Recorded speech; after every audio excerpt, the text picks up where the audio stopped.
দেশের দক্ষিণ পশ্চিম অঞ্চলের গুরুত্বপূর্ণ স্বাস্থ্যসেবা কেন্দ্র কুষ্টিয়া মেডিকেল কলেজ হাসপাতাল। প্রতিদিন হাজারো রোগীর চাপ, সীমিত জনবল আর নানা সংকটের মাঝেও চলছে চিকিৎসা সেবা। তবে প্রশ্ন উঠেছে, সেই সেবার মান কতটা সন্তোষজনক? এখানে চিকিৎসা সেবা সবার সেবা দেওয়ার মন মানসিকতা আছে, কিন্তু এদের স্টাফ খুব কম।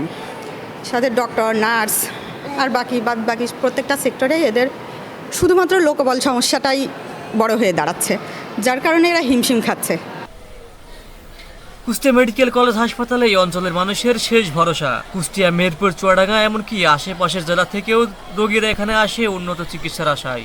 শুধু রোগীর চাপই নয়, নানা অবস্থাতেও চোখে পড়ে হাসপাতাল জুড়ে অনেক ক্ষেত্রে ওষুধের ঘাটতি, সেবার ধীর গতি এবং পরিষ্কার পরিচ্ছন্নতার অভাব নিয়েও রয়েছে অভিযোগ। প্রথমে আসছিলাম হচ্ছে ঠান্ডা কাশি নিয়ে, বাচ্চার কফ ছিল বুকে।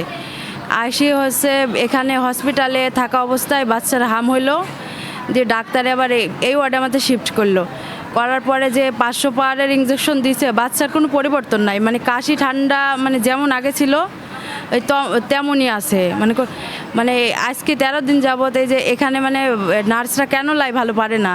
এই যে আমার বাচ্চার হাতটাতে দেখেন, পায়ে কোনো জায়গায় অবশিষ্ট নাই যে সেখানে ওষুধটা দেবে।